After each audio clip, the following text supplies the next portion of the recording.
Muy buenas tardes, bienvenidos a la Wellbeing Week. Durante esta semana me están acompañando líderes y especialistas para dialogar sobre el bienestar laboral desde un enfoque más holístico, mediante un recorrido por diferentes dimensiones. Tengo la convicción de que el bienestar, muy bien vinculado a la cultura, hace posible que tanto empresas como personas puedan crecer, desarrollarse y prosperar de manera sostenida. Soy María Conchita Figueroa, fundadora de la consultora Paradigma B. Nuestra misión es transformar sitios de trabajo en ecosistemas saludables, logrando así que el bienestar tenga la misma relevancia que las metas financieras. Estamos en el segundo día de esta semana, de estos diferentes diálogos, y esta noche la dimensión que vamos a abordar es la salud financiera. Antes de presentarles a mi invitada, déjenme compartirles algunos datos relevantes sobre el tema de esta noche. Según una encuesta realizada por la firma PwC en el 2023, el 52% de esos ejecutivos que fueron encuestados afirmaron que en sus empresas han debido tomar medidas muy duras para reducir los costos. ¿Con qué fin? Con el fin de reinventar sus negocios y mantener a flote las empresas. De esa misma muestra, más del 80% de líderes de capital humano admitieron también que han debido tomar medidas muy fuertes con respecto a los colaboradores. Estoy hablando de despidos y de pedirle a los colaboradores la jubilación anticipada.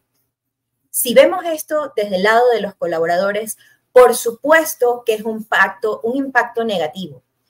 Para ellos, para los colaboradores, la incertidumbre de no saber por cuánto tiempo voy a tener un trabajo y una fuente fija de ingresos causa mucha preocupación.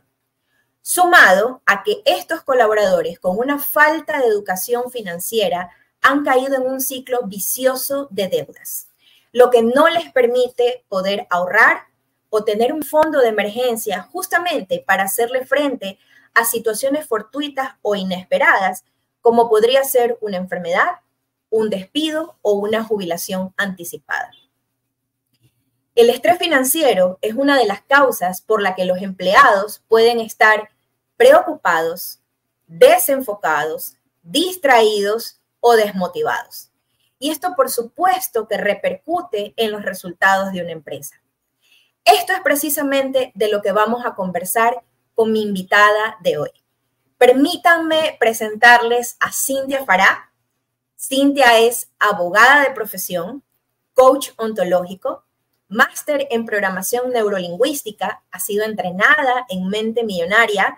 Cintia ha facilitado programas de educación financiera para entidades bancarias y una de las cosas que más admiro de Cintia es ese trabajo maravilloso que ella viene haciendo con comunidades de mujeres justamente para trabajar con ellas en el manejo de sus finanzas personales y en esta mentalidad de abundancia. Querida Cintia, me encanta tenerte en este espacio. Muchísimas gracias por acompañarme esta noche. Bienvenida.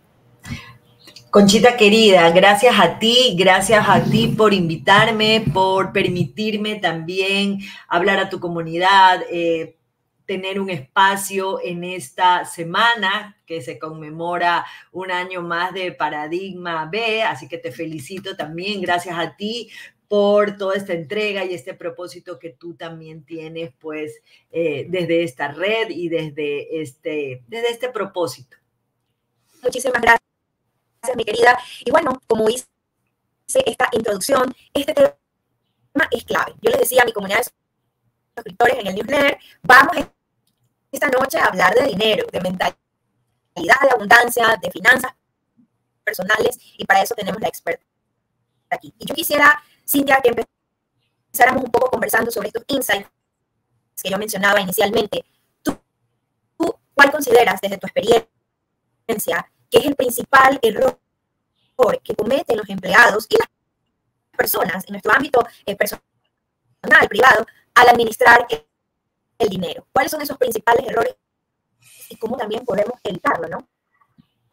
Ay, bueno, me encanta, aunque no sé por dónde empezar porque hay muchas razones o muchos puntos a tratar. Pero voy a empezar con el que a mí más me gusta, que en base a nuestro desarrollo personal y nuestra preparación más allá de la profesional, es nuestras creencias y estos patrones mentales que nosotros tenemos. Eh, Hemos crecido, yo ya tengo más de 50 años y siempre lo digo, parece chiste, pero es cierto, pero hemos crecido desde una identificación de ser un país pobre, de que somos pobres, de que somos tercermundistas, de que somos un país que no tiene otras oportunidades, etcétera. Entonces todo eso viene creando una identidad que nos lleva a justamente, ni siquiera voy a decir creernos otra cosa, sino más bien creer que la posibilidad de que sea diferente o que eso realmente no te identifique, porque sin ánimo de irnos tan por el lado espiritual, no somos realmente tampoco ni lo que tenemos, ni lo que hacemos, ni los proyectos que emprendemos, ni el puesto que tenemos.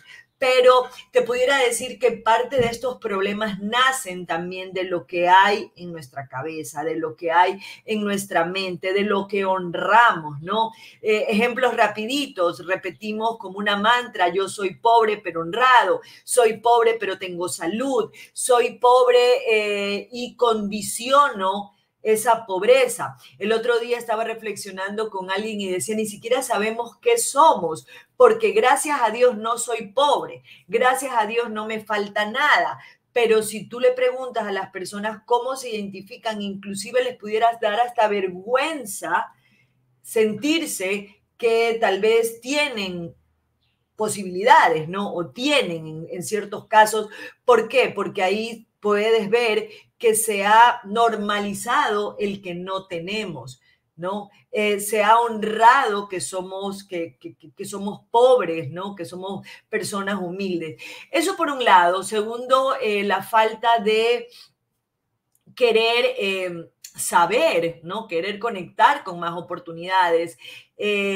A título personal, cuando yo entré en este camino del tema del dinero y de las finanzas, yo quería más, ¿no? Sin embargo, este fue un tema que se va dando día a día y que hay muchos cambios que hacer, pero creemos que cuando tenga dinero, puede ser que ahí busque un asesoramiento, o que cuando tenga dinero, o que cuando las cosas mejoren, ahí voy a poder ahorrar, o que cuando la situación cambie, ahí yo voy a poder buscar algo. Y es realmente lo contrario. Por ejemplo, en estas circunstancias en las que estamos viviendo hoy en nuestro país, una gran pregunta, una gran tarea: ¿cómo yo puedo sentirme abundante? ¿Cómo no puedo, si bien sentir esta situación que nos afecta a todos, pero que no me aleje de mis objetivos, de lo que yo soy, que realmente también, si nos vamos a ver, son oportunidades para ver más allá? Entonces, bueno, te decía, primero para mí son las creencias, los patrones, eso que yo me he identificado. Segundo, el no querer involucrarme en temas de dinero, ¿no? Eso es para la contadora, eso es para la gente que sabe matemáticas, yo soy mala para los números o soy malo para los números. Entonces eso hace que la brecha cada vez sea más grande, porque si tú no conoces un tema, ¿cómo vas a manejarlo, solucionarlo, liderarlo, etcétera, ¿no? Y de ahí yo creo que también el tema cultural que nos ha llevado creo que ha cambiado y me enorgullece decirlo, pero muchas veces se sigue viendo el trabajo seguro. Y te voy a ser honesta, yo ahora que nos encontramos el otro día en el social media, decía, y que estuvimos conversando, yo les contaba que hay días en los que yo también digo, quiero dejar mi vida de emprendedora e irme a conseguir un trabajo, ¿no? También lo vemos como esa solución a algo, ¿no? Cuando sin romantizar, también puede ser una oportunidad de ver otras fuentes de ingreso y no solamente quedarme con el supuesto trabajo seguro, ¿no? Hablando un poco de quienes manejan relación de dependencia o quienes también son emprendedores. Eso por un lado yo creo que son como la parte inicial, el que hace que seamos bastante distantes en el tema de nuestras finanzas. Y ahí me encanta esto, puntualizarlo, Cintia, porque arrancamos estos errores que cometemos, si cabe el término, en el manejo de nuestras finanzas, efectivamente parte de nuestras creencias, de la mentalidad con la que manejamos el dinero. Y sí, es un tema de nuestra idiosincrasia, culturalmente, el que una persona pueda aspirar a tener más dinero, incluso puede ser mal visto, mal interpretado. El término propio de la ambición, muchas veces en nuestro entorno cultural tiene una connotación negativa, como que el ser ambicioso es malo. Y por ende, si alguien dice, bueno, yo sí quiero tener más dinero, poder tener holgura financiera, estabilidad financiera, eso muchas veces no es bien visto. Y yo le asumo a estos mantras que muchas veces desde pequeños hemos crecido escuchando en nuestro núcleo familiar es, estamos fregados, pero estamos contentos. Pobres, pero contentos, ¿no? Y lo suavizamos de esa manera y claro, empezamos a tener dificultades. Cuando ya empezamos a manejar dinero, el que con esa mentalidad no sabemos qué hacer, sobre todo, no sabemos qué hacer cuando tenemos poco y tampoco sabemos qué hacer cuando tenemos mucho. Es decir, cómo lo empleamos cuando tenemos esta abundancia, cuando llega mayor flujo, mayores ingresos. Y de eso vamos a ir hilando un poquito con respecto a un ejemplo de estas personas cuando empiezan a tener varias fuentes de ingreso. ¿Qué pasa con su dinero? ¿Por qué no lo emplean de manera responsable, de manera previsiva, de manera proactiva? Entonces, una de las cosas que tú mencionas es trabajar mucho en la mentalidad. Ya seamos aquí en nuestra audiencia emprendedores o personas que están en relación de dependencia, colaboradores de diferentes organizaciones que nos están escuchando, pues saben que no estamos exentos por la situación global, no es solo una situación de país, no estamos exentos a que en algún momento nos veamos en alguna situación de despido, de tener que abandonar nuestro trabajo, de ser desvinculados o cuando nos piden esta jubilación anticipada. Tú y yo tenemos una historia de vida de que en algún momento nos quedamos sin trabajo, sin esa fuente de ingreso fija, y en ese momento dijimos, ¿y ahora para dónde corro? ¿Qué hago? Entonces, el trabajar esa mentalidad nos podría en esos momentos haber dado la ruta para tomar mejores decisiones, que a fuerza de prueba y error, poco a poco fuimos aprendiendo lo que se debe y lo que no se debe hacer. Pero partimos entonces de esa mentalidad. Poniéndonos en el entorno laboral, Cintia, ¿por qué tú consideras que es importante que las empresas empiecen a educar a sus colaboradores? Porque se dice, bueno, nosotros no tenemos por qué meternos en el bolsillo del empleado. Eso es un tema personal. Nada tiene que ver con nosotros. Y yo creo que estamos lejos de la realidad, pero me gustaría escuchar tu opinión. Sí, totalmente. Y dos cositas previas. Me encantó lo que dijiste en relación a materialista, interesada. Yo, cuando empecé este cambio, me sentía ambiciosa y ambiciosa tenía un término muy negativo. Y esos también son cambios que podemos nosotros empezar a cuestionarnos. ¿Por qué el dinero no podría ser fácil a tal punto de que crezca en los árboles? Porque también hay muchas creencias. Y yo quiero aclarar que esto no es meme, esto no son dichos, estas son programaciones que llevan a un resultado y que lo indica el proceso de manifestación, que empieza con un pensamiento, el pensamiento te lleva a una emoción, la emoción te lleva a una acción y la acción te produce un resultado.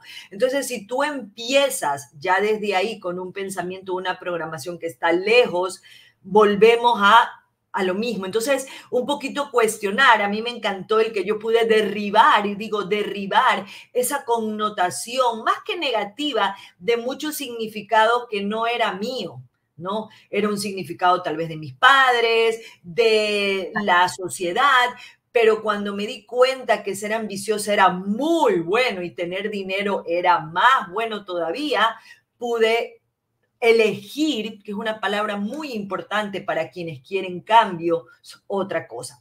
Sobre la pregunta del tema de los colaboradores, yo te diría que se vuelve también un círculo vicioso y sí tiene mucho que ver porque una persona que no sabe manejar sus finanzas personales no va a producir ni ir a trabajar, ni realmente ser un colaborador, porque no tiene cómo colaborar y no porque no tenga capacidades. Puede tener un excelente currículum, puede ser la persona idónea para ese puesto, pero tarde o temprano va a tener hasta una enfermedad, va a tener hasta un pico de estrés, porque no quiero llegar a esa perfección, pero hay que ser coherentes. ¿Cómo tú vas a ser un gran colaborador en una empresa cuando tu empresa personal o que eres tú, tu manejo propio, está preocupado de otras cosas, ¿no? Está preocupado de cómo pago una deuda, de que no me alcanza, de que tal vez no contesto el teléfono porque me pueden estar escribiendo para cobrar, etcétera, etcétera, etcétera.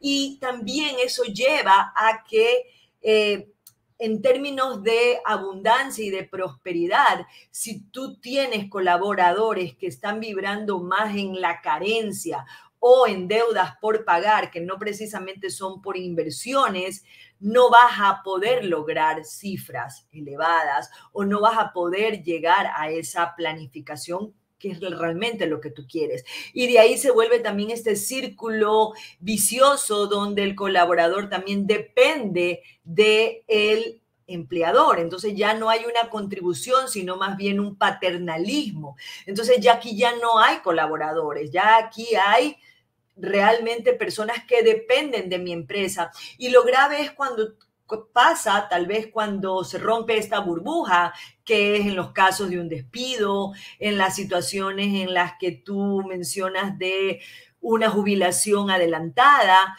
porque asimismo esta persona va a estar adelantada con sus haberes, porque no conoce ni siquiera cómo vive.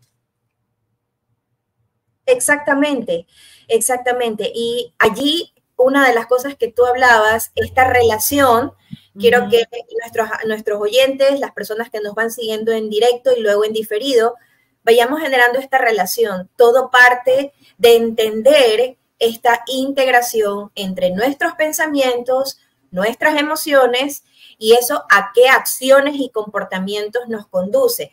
¿Por qué hago énfasis en esto? Porque cuando hablamos de educación financiera, no solamente agrega valor o no es suficiente solo con un taller de presupuesto, un taller de manejo de la deuda, de entender, sino de trabajar con tus colaboradores casa adentro en sus 3 dominios para ir cambiando esa mentalidad y poder salir de alguna manera de este círculo vicioso que normalmente nos lleva el desconocimiento del manejo de las finanzas. Y en línea con eso, Cintia, nosotros comentábamos cuando estábamos preparando esta conversación de que en las organizaciones, si bien es cierto que tener beneficios propios, no los que nos da la ley, sino beneficios que las empresas desarrollan para sus colaboradores, si bien es cierto que todo esto es muy bueno porque apunta a la calidad de vida, comentábamos también que a veces las organizaciones caen en ciertos beneficios monetarios que en lugar de ayudar al colaborador a tener un manejo responsable, consistente con sus finanzas, podría ser un arma de doble filo y llevarlos a un nivel de endeudamiento. Comentábamos un poco eso de la responsabilidad, creería yo, de las organizaciones de cuidar mucho cómo estructuramos esos beneficios para nuestros colaboradores, ¿cierto? Totalmente de acuerdo contigo. Esa parte en la que, como tú mencionas, los beneficios, tal vez el pedir un anticipo, el hacer un préstamo quirografario o un préstamo a la empresa, sí debería de ser analizado. Yo he visto muchos casos y lastimosamente ya en unas asesorías que uno a uno con personas que me dicen lastimosamente un poco tarde en el ya no puedo hacer más, donde no les alcanzan sus haberes mensuales porque tienen esta dinámica constante de pedir anticipos, de pedir préstamos quirografarios. Hablábamos de lo sencillo que hoy por hoy es entrar en línea y pedir estos préstamos quirografarios, y se vuelve un círculo vicioso, porque en qué momento esta persona realmente podría saber cómo maneja sus finanzas, o algo que a mí me gusta promover, cuánto vale tu estilo de vida, ¿no? Porque en muchos casos, y te lo digo inclusive en la época en la que yo manejaba cobranzas, a veces hacíamos llamadas de montos muy altos y resulta que esta persona se desempeñaba en un cargo de valores muy bajos, ¿no? Como vamos a decir, una persona que colabora en la mensajería, ¿no? Que son puestos que no tienen rubros muy altos. Entonces aquí hay un falso concepto de cuánto yo percibo, de cuánto yo gano, porque si tal vez mensualmente gano gano el básico y yo constantemente estoy haciendo un anticipo o pidiendo préstamos, yo no vivo de mi sueldo. Yo vivo de mi sueldo más un dinero porque no me alcanza. Y ese no me alcanza es un detonante muy, muy grande. Y no para decir que tienes que arroparte hasta donde te dé la sábana, que eso también es una creencia limitante, sino también es un detonante porque ahí no hay una realidad. Entonces, esa persona siempre va a estar supeditada a este empleador y se vuelve esta dependencia donde se confunde conseguir dinero a crearlo, producirlo, recibirlo, sino que necesito plata, entro a pedir un préstamo quirografario. Necesito dinero porque no me alcanzó, uso la tarjeta. Necesito dinero porque efectivamente me van a cortar la luz. Estamos hablando de casos ya bastante extremos, pero que se ven en las organizaciones porque yo lo veo todos los meses en muchas de mis asesorías. Entonces, apaga automáticamente esta presión o esta responsabilidad de la que tú hablabas de, ok, quiero vivir bien, entonces tengo que prepararme tal vez para buscar otro cargo donde la remuneración sea más alta y que vaya de acuerdo a mi estilo de ingreso, a mi estilo de vida, o qué otras fuentes de ingreso yo puedo crear. Porque, insisto, no es malo tener una relación de dependencia, es peligroso cuando es la única fuente de ingreso. Y no solamente me refiero a una parte de colaboradores, sino también si solo vives de un trabajo, si solamente vives de un emprendimiento. Y hay una cosa importantísima, Cintia, que vamos a cruzar una línea muy delgada, en la que te pregunto, ¿hasta qué punto estos beneficios que otorgamos, que pueden ser préstamos compañía, pueden ser créditos en N casas comerciales, estos anticipos, que es una figura común no solamente en Ecuador, sino en otros países que también nos están viendo, y una serie de beneficios donde sí hay una parte que podría ser subsidiada por la empresa y otra que naturalmente la asume el colaborador? Entonces, la pregunta aquí, sé que estoy haciendo una pregunta un poco espinosa, ¿cuál sería esa línea que hay que trazar entre estos beneficios monetarios que damos a nuestros colaboradores? Entiéndase en figuras de créditos, de préstamos, de facilidades de pago de, no sé, electrodomésticos, tiendas de hogar, medicinas, lo que fuere, ¿verdad? Artículos de conveniencia, etcétera. ¿En qué momento toca cerrar la llave, abrir la llave? ¿Cómo se reestructura esto? ¿Cuál crees que podría ser como la mejor recomendación visto desde el lado de empresa? Desde el lado de empresa, yo creo que debería de haber un análisis donde estas solicitudes o se analice esta capacidad crediticia, ¿no? Es decir, el claro ejemplo de una persona que su remuneración es baja, no, bueno, ya el tema de utilizar la tarjeta se escapa del ámbito o el fuero empresarial, pero dentro de estos beneficios ya directamente con la empresa, yo sí sugeriría un análisis, ¿no? Porque imagínate que ya tiene este colaborador comprometido en otros, solo con la empresa, con otros compromisos de pago, casi el 30% de sus haberes. No va a poder abrir una nueva, me invento lo que mencionabas, viene esta campaña de saca los electrodomésticos a 12 meses. Si ya este colaborador está comprometido con préstamos con la empresa, tal vez con un préstamo hipotecario, quirografario, que se puede ver claramente dentro del sistema en Ecuador del Seguro Social, ahí tomar una decisión y decir, lo puedes hacer cuando termines de pagar y bajes este 30% de lo que tus haberes están comprometidos solo a pagar deudas que tenemos campo con la empresa, que muy seguramente este colaborador que también lo pudieras revisar o solicitar un certificado de, ay, se me escapa, el certificado de,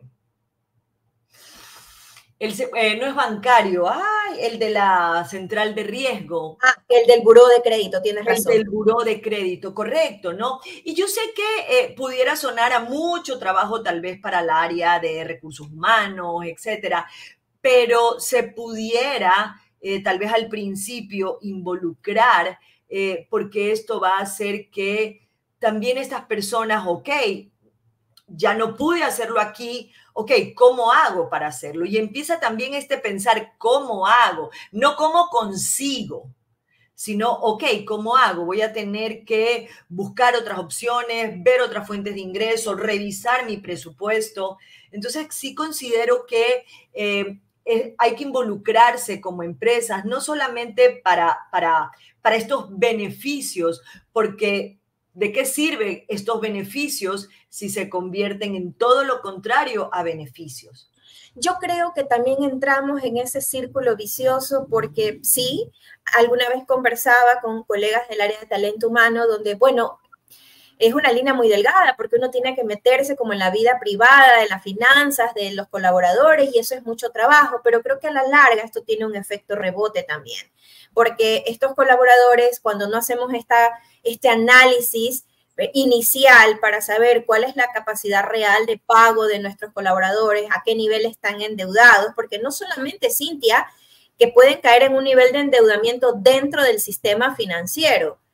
Yo sé que aquí se pueden encender las alarmas rojas, bueno, las banderas, porque me van a decir, María Conchita, no estés tocando esos temas delicados en vivo, pero es que hay personas que se endeudan incluso fuera del sistema financiero, y eso es más grave todavía, porque eso es un espacio al que no tiene visibilidad la empresa. Entonces, podemos ver lo que está dentro del sistema financiero, lo que, como tú dices, puede ser una información que está integrada, conectada en el sistema, pero no podemos ver más allá y saber cuál es la verdadera situación del colaborador.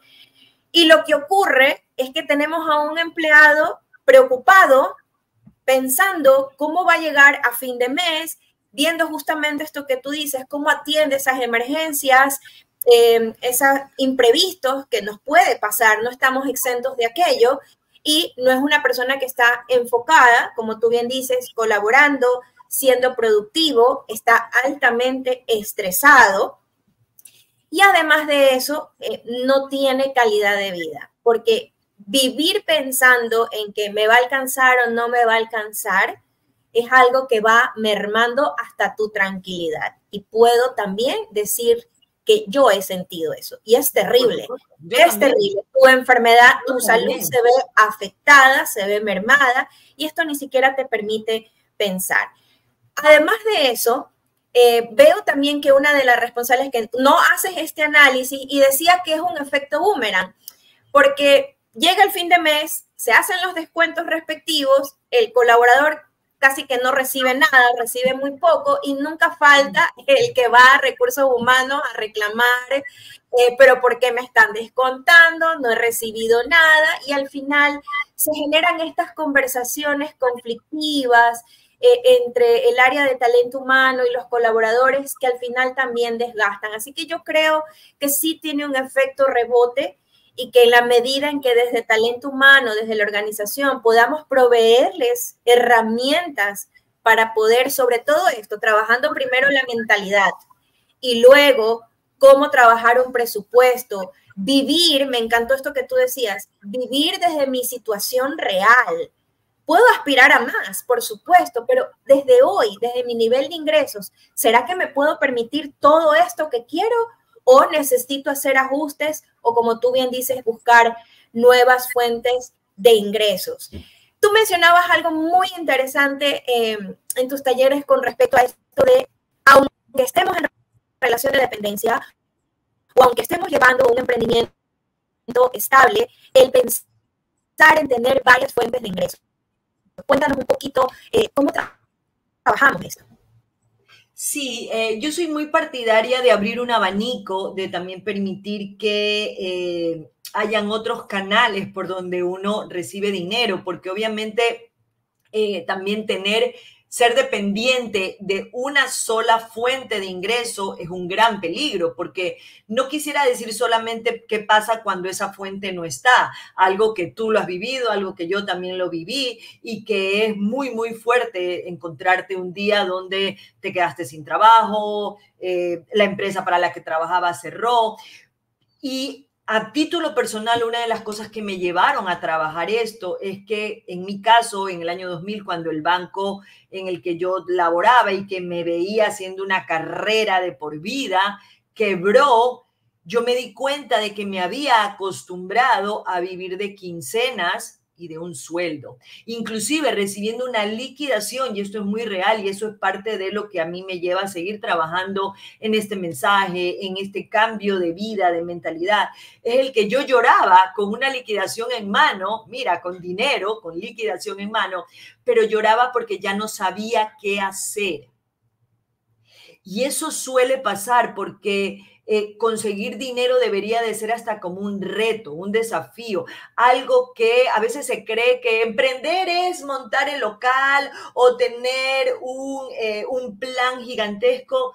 Emprender puede ser conseguir $20, $100 a la semana sin que sea lo que tú haces cotidianamente. Lo pudieras ver como un ejercicio, como un desafío que te va a llevar justamente a pensar, ¿no? Y en el tema de las fuentes de ingreso me atrevo a decir que pues se puede empezar con gustos. Yo he experimentado algunas cosas desde la bisutería, desde el tema de camisetas con frases que a mí me gustan, temas que tienen que ver con mi profesión, temas que tienen que ver con el tema de mi propósito, desde productos que se pueden vender en cualquier lado, productos que van de la mano con eso y que son fuentes de ingreso que tienen goteos o que vienen recursos solos. Entonces, más que hacerlo, y ahora este año he querido resaltar esa parte, más que hacerlo porque no te alcanza o porque hay que tener otras fuentes de ingreso, verlo también como una posibilidad de un sueño, un plan. ¿Quién sería Conchita si tal vez después la vemos un día vendiendo un proyecto que no tiene nada que ver con lo que ella hace? También eso tiene una limitante que es zapatero a tu zapato. O usted haga lo único que sabe hacer, que es lo que estudió, limitándonos también en esa parte, ¿no? Creemos que porque no tenemos el título o creemos que porque no tenemos la experiencia, no podemos dedicarnos a hacer eso. Pero al principio tal vez no sabes si te vas a dedicar, pero sí pudieras verlo como una opción. Y si empieza a funcionar, perfecto, entonces ahora sí, prepárate. En mi caso, cuando yo empecé a hacer, que por eso conozco, nos está viendo nuestro querido amigo Javier Miranda, yo quería ser una coach, quería hablarle a mujeres, tenía un sueño inclusive muy de adolescente, y empecé a hacerlo y cuando pude ver que estaba en algo que me gustaba, dije, listo, voy a estudiar programación neurolingüística, bueno, ya de ahí he tenido un montón de certificaciones, pero verlo como eso, ¿quién sería yo vendiendo? ¿Quién sería yo cobrando? ¿Quién sería yo haciendo otra cosa que es diferente a lo que vengo haciendo por por años. Y yo sé que estamos en una situación, sobre todo las mujeres que somos muy multitasking, ¿no? Que salimos de la casa y si tenemos familia, siempre busquemos un tiempo, ¿no? Un tiempo para ver esa parte, hasta para desarrollar un proyecto que te ilusione y que también sea, como dije, este canal por donde pueda llegar el dinero. De acuerdo a la literatura de las finanzas personales, se dice que uno debe tener varias fuentes de ingreso, porque también tenemos varios gastos, ¿no? Entonces estamos muy acostumbrados a tener un abanico de gastos y repartirlos, muchos egresos, pero solo un ingreso. Y a veces estas fuentes de ingreso pudiera ser, ok, me voy a ganar $100 al mes, listo, con esos $100 voy a pagar la luz. Es decir, ya esta fuente de ingreso, aunque para los que piensan y dicen, ay, pero solo $100 o solo $60, muchas fuentes de ingreso empiezan así y se convierten en grandes empresas. Pero más allá de eso, mirarlo como algo que viene a ti, viene el dinero. Lo que pasa, Conchita, es que también, si tú solo estás acostumbrada, como dije, este término, a conseguir dinero, ahí también hay algo mucho más de fondo, donde conseguiste dinero y te tranquilizas. Crear una fuente de ingreso va más allá y aconsejo que sea desde un lugar de expansión, no solamente de cumplir con un presupuesto o porque me hace falta. Tú dijiste algo sumamente importante. Si estamos experimentando temas técnicos, sepan disculparnos. Sabemos que al menos acá en Ecuador estamos en una crisis energética que no la vamos a tocar para no afectar la atmósfera de esta linda conversación, pero quiero explicar que podría pasar algún tema técnico. Yo viví una situación muy similar a ti y la conecto con la siguiente pregunta que te voy a hacer y aprovecho para que las personas que están siguiendo esta transmisión en vivo, por favor, se animen y escriban sus preguntas en los comentarios, porque esto, por supuesto, enriquece la conversación y nos nutrimos todos de este diálogo. Cuando yo salí de una empresa producto de una reestructuración, claro, fui desvinculada. Y una de las emociones que experimenté fue eso, esta sensación de venía pues como pez en el agua, venía haciendo una prominente carrera y la primera emoción fue impotencia, frustración, confusión, pero cuando ya tuve mi liquidación en la mano, yo sí hubiera querido que alguien me dijera qué era lo que tenía que hacer con ese dinero. Porque la decisión que yo tomé con esa liquidación fue ponerme a pagar deudas. Ponerme a pagar deudas y, claro, lo que yo me quedé como reserva fue muy poco, ¿no?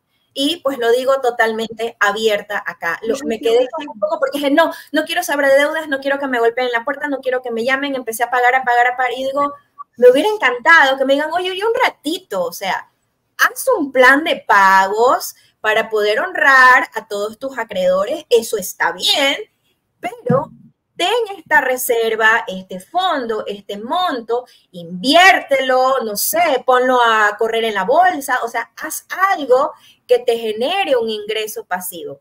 Y cuando me acuerdo de esto, me da un sentimiento porque me hubiera gustado que alguien me asesorara con eso, porque no es cuestión de salir sí, hay que pagar lo que se debe, por supuesto que sí, pero también había que haber dicho algo responsable con ese fondo.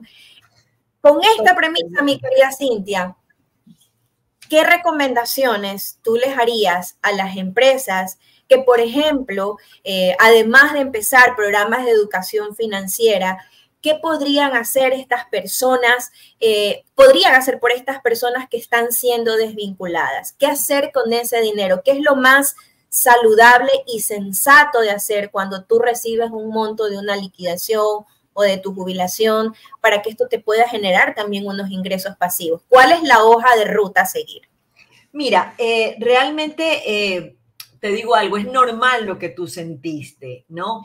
Pero ¿por qué es normal? Y desde ahí voy a dar como una respuesta, porque esa es nuestra programación o esto fue lo que la emoción nos llevó a saltar las deudas, no quiero que nadie me moleste, no quiero que nadie me llame y se acabó. Vemos mucho este tema como algo que no me quiero involucrar. Entonces, para que haya un cambio, tiene que haber también un cambio de mentalidad. Un cambio, inclusive me atrevo a decir, de madurez y de inteligencia emocional. Por eso sí, por eso a mí el tema del dinero me apasiona, porque te hace una invitación a trabajar en ti. Tal vez en ese momento, y me encantó lo que tú mencionaste, me hubiera gustado que alguien, y por eso me encantó cuando hicimos este programa juntas, que tú me invitaste para preparar a quienes se iban a desvincular de esta empresa y tener una noción mucho más clara de sus finanzas, de su presupuesto, de cuánto te puede durar este dinero. Tal vez puedes hacer un plan de pago, pero pudieras poner este dinero, si te da miedo emprender, en una póliza o buscar inversiones un poco más seguras, ¿no? Pero más allá de ya te voy a decir la ruta, pero el primer punto siempre va a ser el madurar, ¿no? El empezar a pensar, y en el tema de dinero somos muy infantiles, con muchísimo respeto lo digo, hacemos pataletas, hacemos escándalo, nos duele el dinero, como no me dieron, no me valoraron, se me esfumó, se me va como el agua, y cuando llegan estos momentos de cambio, también son oportunidades para decir, a ver, ¿cómo quiero reaccionar? Voy a reaccionar así como la papa caliente, que ni bien tengo dinero. Y lo digo, y tú sabes que lo digo súper bien, porque ese es un hábito que vengo haciendo, porque no estoy acostumbrada a tener dinero. Solo estoy acostumbrada a tener dinero que pagar. Entonces me incomoda tener dinero porque yo solamente sé que el dinero es para pagar. Por eso se honra el que ni bien llega el dinero, cuando me llega el dinero de la quincena soy una persona, cuando se acaba soy otra. El meme. Claro, y hay una filosofía de memes, inclusive hasta que se honra más que una profesional como tú y yo, que podemos aportar muchísimo. Sobre la hoja de ruta, definitivamente sería maravilloso que las empresas empiecen a tener esta cultura financiera, este cambio de mentalidad, y ni se diga el que puedan tener también un programa como el que tú hiciste, muy macro conmigo, me invitaste en esta parte financiera, de preparar a las personas que se van a desvincular. Pero no solamente cuando se van a desvincular, sino cómo pueden empezar a saber qué es un presupuesto, ¿no? ¿Qué significa estar endeudado? ¿Con cuánto yo me puedo endeudar? ¿Cómo puedo utilizar la tarjeta de crédito? ¿Cómo puedo utilizar también estos beneficios, pero no solamente para pagar deudas o para pagar huecos anteriores, ¿no? ¿Cómo yo puedo empezar a hacer cambios paulatinamente y cambios en temas financieros? Más que cantidad son importantes el tema de dar pasos, ¿no? Empezar a ahorrar, así sea el dólar. Yo siempre promuevo ese tipo de ahorros porque la gente dice, cuando tenga lo hago, pero no lo vas a tener hasta que no lo hagas. Exacto. Si no empiezas, nunca no vas a llegar a esa situación. Sí, y ese empezar que venga desde un lugar mucho más consciente. Manejar el dinero, como lo decía, ya te compromete a tener una relación seria, ¿no? Es como cuando quieres tener un compromiso serio con una pareja, como cuando quieres promoverte a un puesto. A mí me fascinan las analogías porque creo que llega un poco más claro el concepto. Asimismo, todos queremos más dinero, pero seguimos pensando igual. Y es como la otra estadística de la lotería. Si tú no has cambiado tu forma de pensar, así recibas dinero, lo vas a alejar de tu vida porque no va a cambiar. No va a cambiar porque solo recibas plata. Tú tienes que cambiar primero para recibir esa plata, ¿no? Porque El dinero es eso. Y sabes que tengo buenísimas preguntas, así que vamos a, aquí en mi backstage, hay una muy buena pregunta. La verdad es que lancémoslas todas, Karina, porque hay preguntas muy, muy buenas. Así que la primera es de Rebeca. Qué gusto que te hayas conectado, mi querida Rebeca. ¿Cómo puede una empresa medir el impacto de un programa de educación financiera entre sus colaboradores? Qué buena pregunta. Sí, muy buena pregunta. Porque todo tiene que realmente tener un retorno, una medición para saber que realmente está funcionando. ¿Cuál sería la forma de medir un impacto en un programa de educación financiera?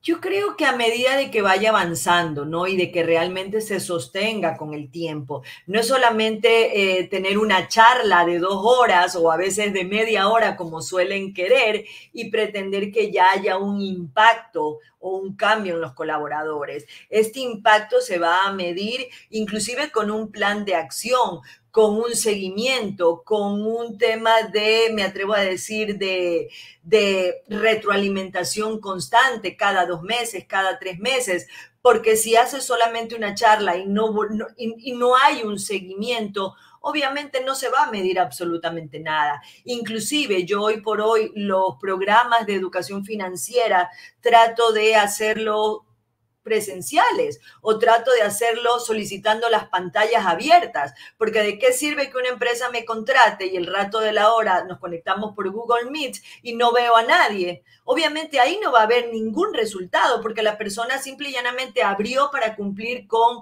la invitación que le hizo el empleador. Pero si hay un programa constante con seguimientos, por supuesto que va a haber un cambio actitudinal, que es lo primero que te va a llevar a sentir la diferencia. Un clima laboral directo hacia la abundancia o la prosperidad, obviamente que va a subir las utilidades.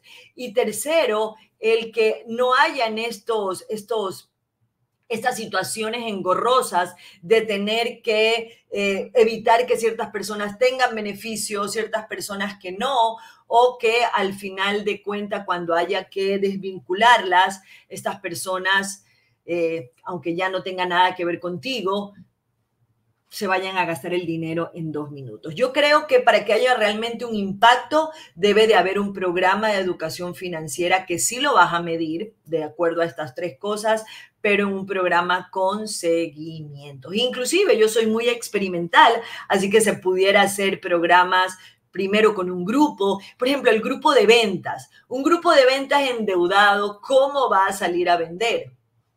Y eso es algo importantísimo. El área comercial, también cuando pasa, que no es un tema, pero también afecta a las finanzas, que te atrasas en los pagos o ya no quieres pagar una comisión en la parte de las ventas. Ahí, ¿cómo quieres que hayan cambios? ¿Cómo esta empresa va a tener mejores ventas si la fuerza comercial está preocupada en cómo llega a fin de mes y cómo paga la tarjeta de crédito? Y a eso iba, para pasar a la siguiente pregunta, cuando hablas de hacer un seguimiento, yo pienso que me atrevo a sumar que ese seguimiento tiene que ser sincerando las cifras, porque uno tiene que entender dentro de su fuerza laboral quienes tal vez están, digamos que, con un nivel financiero saludable, es decir, no hay un mayor nivel de endeudamiento y tal vez su necesidad es quiero invertir, quiero ahorrar. Habrá un grupo de colaboradores que sí están teniendo dificultades con el manejo de deudas y ahí habrá que entender cuáles son esas necesidades para poder educarlos con respecto a cómo ir armando sus planes de pago y qué ajustes, porque va a ser necesario hacer ajustes en el presupuesto personal o familiar para poder ir honrando esas deudas. Entonces yo me atrevería a sumar a lo que tú mencionas de medir el impacto, es también hacer un diagnóstico de en qué nivel, si se quiere, de madurez financiera está cada uno de los colaboradores o grupos de colaboradores para poder ir aterrizando como las necesidades y proveyéndoles herramientas de acuerdo a estas realidades que tienen. Seguimos con otra pregunta. Esta nos la hace Karina, que la tenía, pero allí dice, ¿qué puede hacer una familia de estrato medio o socioeconómico medio con una o dos fuentes de ingreso para empezar a ahorrar? O sea, me imagino la situación, puede ser una familia donde tal vez la pareja es la que trabaja, puede haber más miembros, pero claro, si estamos con esta mentalidad de trabajamos para poder cubrir el presupuesto familiar, ¿qué tendría que hacer para empezar a ahorrar, Cintia? Y pasar de esta mentalidad que tú dices, trabajo para pagar. ¿Cómo empiezo a ahorrar? Mira, primero que nada, ver el ahorro como algo que si no lo haces, lo vas a perder. Como cuando tú tienes tu presupuesto y sabes que si no pagas la planilla del internet, te lo van a cortar. ¿Y qué pasa si te lo cortan? Te da algo, ¿no? Como el celular. Asimismo, ver el ahorro, no esperar a tener para hacerlo. Ahora, ¿cuál es la ruta? El tema del ahorro se dice que deberíamos de ahorrar el 10% de nuestros ingresos. Eso es como algo muy flat, muy teórico, ¿no? Pero puede ser el inicio. Si no, si cuando te sientas a hacer números, estas citas financieras con nosotros mismos, que es algo que yo fomento, que deberíamos de hacerlo todos los meses, porque si tú no estás al tanto de tus ingresos y de las variantes, y no desde el control, sino desde el conocimiento, desde algo que tú cuidas, de algo que no quieres que se vaya, tú puedes empezar a ver que si todavía no puedes llegar al 10% de ahorrar de tus ingresos, selecciones una cantidad, y me atrevo a decir así sea el dólar, los $10, los $20 o lo que sea, ¿ya? ¿Por qué? Porque eso es un hábito. Yo siempre comparo el ahorro con hacer ejercicio o querer potencializar tus músculos. ¿Ok? Entonces, más allá del ahorro, ¿cómo puede hacer? ¿Cuál es la ruta? Empezar con una cantidad. Si todavía no puedes ahorrar. Te quedaste en mute. Permíteme un segundo. Ahí está. Ahí está. Ahí está. Ajá, y separar una cantidad, depositarla en una cuenta especial para ahorrar, de preferencia sin tarjeta de débito, para que realmente ese sea un ahorro y olvidarme de ese valor. Porque volvemos a la misma premisa de conseguir dinero en vez de crear dinero o producirlo. Entonces, si yo mañana sí mismo ya tengo un ahorro, cosa que pasa muchísimo, por eso hay que potencializar también tus creencias. Ay, es que se me dañó la refri, entonces cojo de los ahorros y ya, pues ya no volví. Si ese fuera el caso y los utilizaste, tienes que continuar, así sea. Reponerlo. Reponerlo, correcto. Y allí, sumando esta pregunta también, Cintia, tú decías que, bueno, si no puedo destinar formalmente un 10% a mi ahorro, sino ir como gradualmente llegando a ese porcentaje ideal. Si no fuera para ahorro, sino que tal vez es para una inversión, ¿cuál sería el porcentaje de tus ingresos aconsejable que se puede destinar? Mira, se menciona que deben de haber dos tipos de ahorro. El ahorro, no solo el ahorro de las vacas flacas o el de las emergencias, que por eso nadie lo cumple porque nos programaron para eso, sino que también debe de haber un ahorro de libertad financiera, que sea un ahorro que te permita también poder invertir.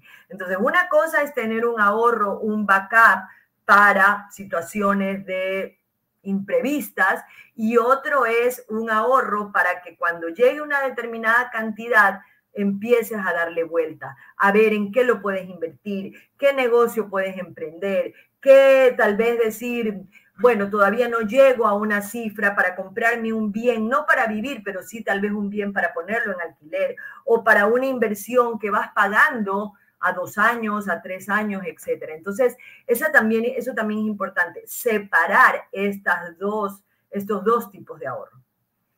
Cintia, instrumentos financieros que podemos empezar a estudiar, analizar para poder empezar a ahorrar. Tú hablabas, por ejemplo, de una póliza. ¿Qué otros instrumentos tú recomiendas cuando ya quieres empezar a trabajar en esa cultura de ahorro?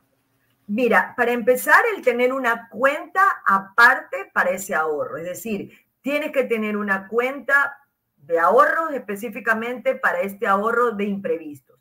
Aparte tienes que tener una cuenta de ahorros para este ahorro que yo quiero a futuro emprender, invertir, etcétera. Si lo quieres, pues hay muchos instrumentos como certificado de depósitos, débitos automáticos también. Hoy por hoy tú puedes acercarte a cualquier institución bancaria y pedir una cuenta donde tengas débitos fijos mensuales de la cantidad que tú quieras. Entonces esos son instrumentos que te van a ayudar a poder cumplir con este ahorro y sobre todo dar el paso.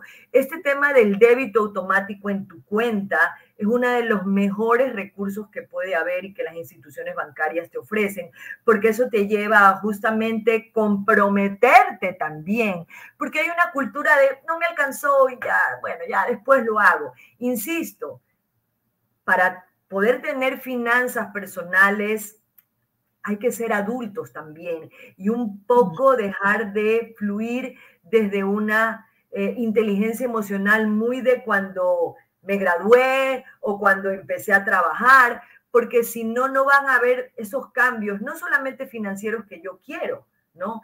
¿Qué requiere que yo sea esa persona que sí tenga dinero, que viva bien, que no le estén llamando a cobrar?